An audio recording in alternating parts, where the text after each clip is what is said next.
The problem with figs was simple. They were perfect. For about 2 days. After that, everything became difficult.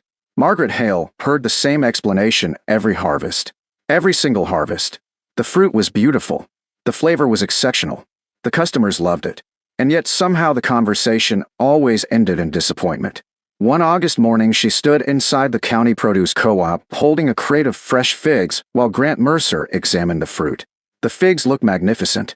Deep purple skin. Golden interiors. Perfect ripeness. Grant sighed. Never a good sign. Margaret already knew that. Years of farming taught people to recognize trouble quickly. Grant picked up a fig. Pressed it gently. Then shook his head. Silence. Long silence. Finally, Margaret. She folded her arms. What? Grant looked genuinely apologetic, which somehow made it worse. These won't ship. Silence. Absolute silence. Margaret stared. What do you mean they won't ship? Grant held up the fruit. They're too soft. Long pause. Then, they taste incredible. Grant nodded. Yes. They aren't damaged. No. They aren't diseased. No. Silence. Then, so what's wrong with them? Grant sighed again. Distance. The answer followed her home. Because it sounded ridiculous. Not incorrect. Just ridiculous. The figs tasted better than almost anything she grew.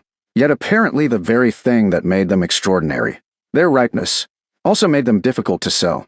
The Hale farm sat in southern Missouri where figs weren't especially common. Most growers focused on peaches, apples, blackberries, predictable crops. Margaret's grandfather never cared much about predictable crops. Samuel Hale spent decades experimenting with unusual fruit varieties. One summer evening when Margaret was 13, she followed him through a small orchard behind the main barn. The air smelled sweet, warm, almost tropical. Samuel stopped beside a fig tree loaded with fruit, picked one, then handed it to her. Try it. Margaret bit into it. The flavor exploded immediately. Honey, berry, caramel, sunlight. Nothing she'd ever tasted before. Her eyes widened. Samuel laughed. Good.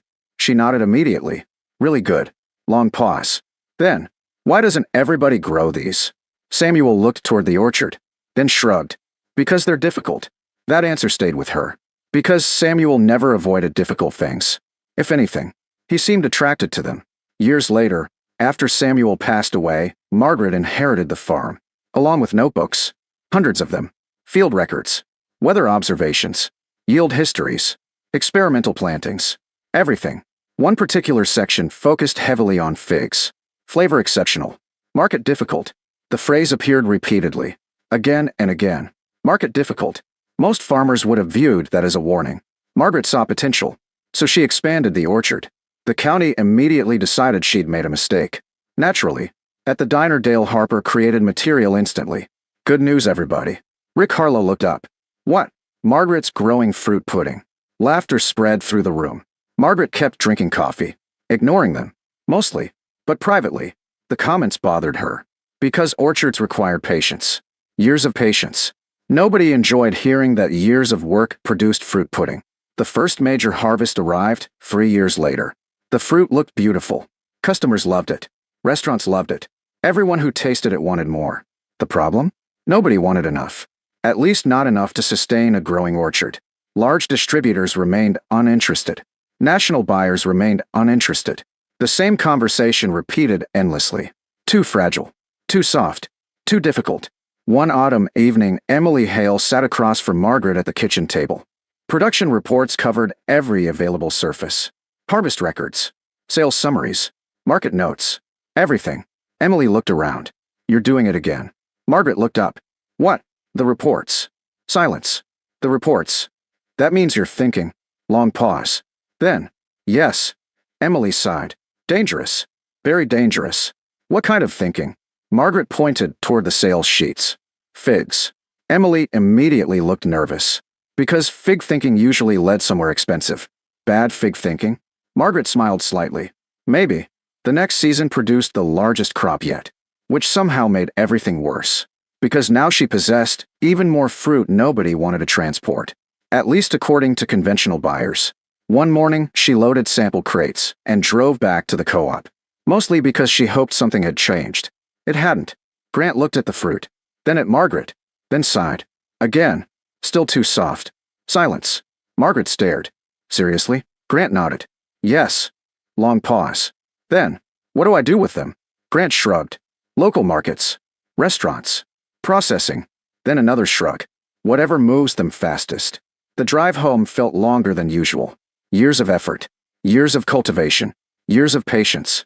Reduced to a race against spoilage. That evening Margaret stood among the fig trees watching sunset light filter through leaves. The orchard looked beautiful. Heavy fruit hung everywhere. Perfect fruit. Emily found her there. You okay? Margaret laughed once. Not because anything felt funny. Because otherwise she might have been angry. The co-op says my biggest problem is success. Silence. Emily blinked. What? The fruit gets too ripe. Long pause. Then, that might be the most farmer problem I've ever heard. Margaret smiled slightly. Maybe. But privately. Doubt arrived. Because buyers weren't exactly lining up. Months passed. Then another harvest. Then another. The figs remained extraordinary. The market remained frustrating. One August morning Margaret stood beside stacked harvest crates wondering whether everyone else had been right all along. Then she heard a vehicle. Not local. Definitely not local. A dark delivery truck rolled slowly down the orchard lane. Out-of-state plates. Dust covered the sides. The vehicle looked like it had traveled a very long way. It stopped beside the loading area. A man climbed out. Tall. Silver-haired. Travel-worn. He looked exhausted. Like he'd spent an entire day driving. Then he looked at the figs. And smiled. A real smile. Not the polite kind. Not the business kind. The kind people make when they finally found exactly what they were searching for. He walked toward Margaret. Extended his hand. My name's Henry Lawson. Margaret shook it. Nice to meet you. Henry picked up a fig. Examined it carefully. Then took a bite. His eyes widened immediately. He ate another piece. Then another.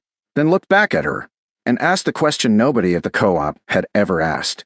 Do you have enough of these to fill a truck? Margaret stared at him for several seconds.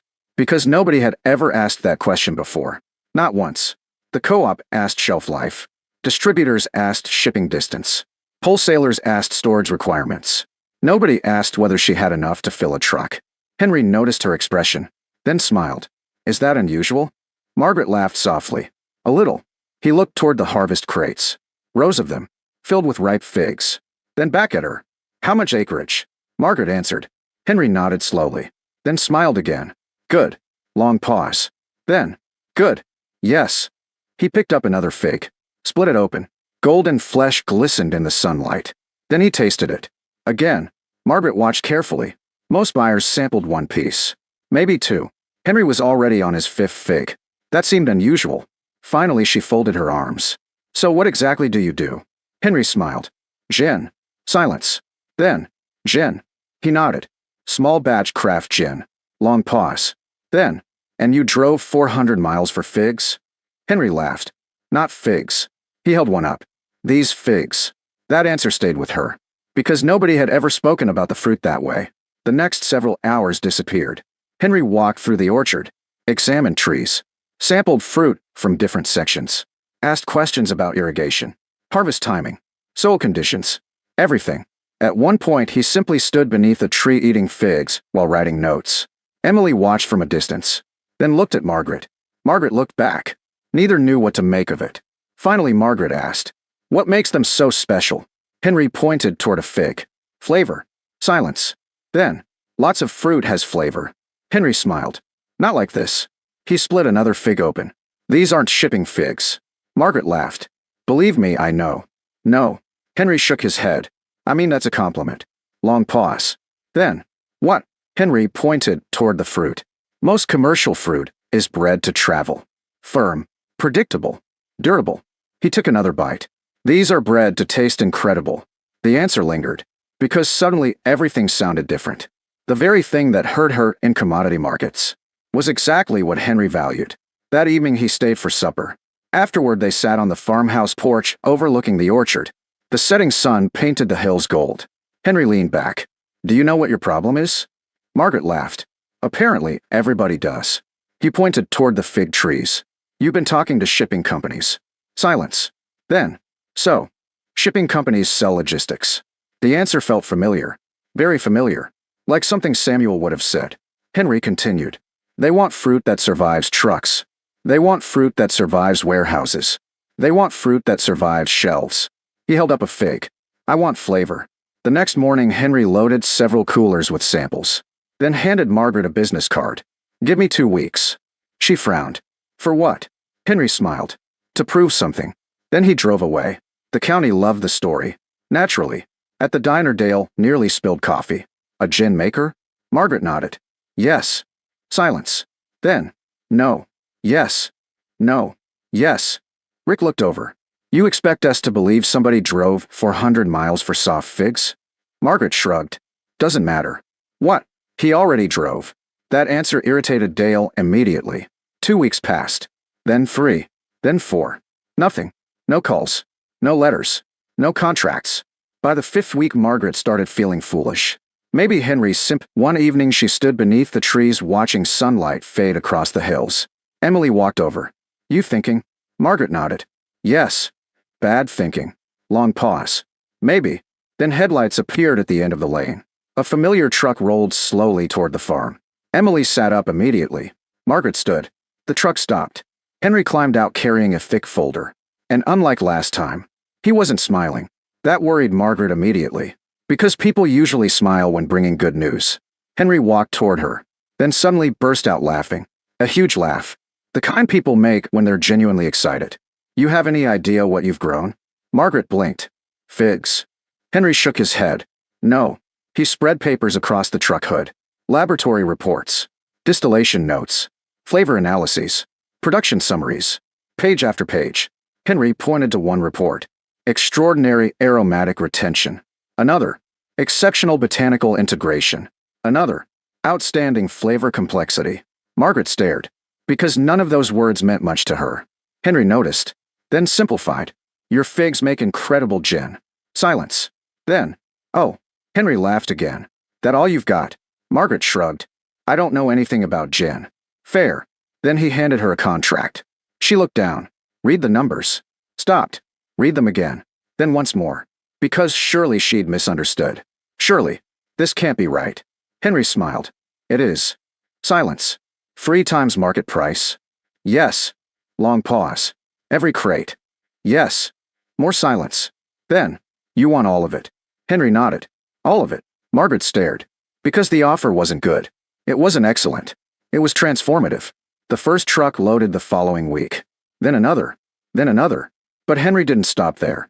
Because he had a different problem. The figs ripened too quickly. Transporting them back to his distillery wasted precious quality. So he proposed something unusual. Very unusual. He brought the processing operation to the farm. Portable equipment arrived. Stainless steel tanks. Specialized containers. Workers. Everything. The orchard transformed into a temporary production site. Figs moved from tree to processing equipment within hours. The county couldn't believe it. One morning, Dale drove onto the farm and simply stared. Workers moved between rows. Equipment hummed. Harvest bins disappeared into a mobile processing line. "What is this?" Margaret smiled. "Apparently my worthless figs." Dale shook his head. "No." "Yes." "No." "Yes." The story spread quickly, especially after Henry released his first signature gin. The label featured a simple statement. Made with figs from Hale Orchard. The product became successful. Then very successful. Then unexpectedly successful. Restaurants ordered it. Specialty stores carried it. Awards followed. Then more awards. Back at the co-op, conversations changed dramatically. One afternoon, Henry walked into the office. Grant Mercer looked up, then immediately looked uncomfortable. Henry smiled politely. "You're the man who said those figs were too soft?" Silence. Grant shifted in his chair. "Well," Henry nodded. "I wanted to thank you." Grant blinked. "Thank me." Henry smiled wider. "Yes." Long pause. "Why?" Henry looked toward the orchard beyond town, then shrugged. "Because if everyone understood their value." He smiled. "I never would have gotten them."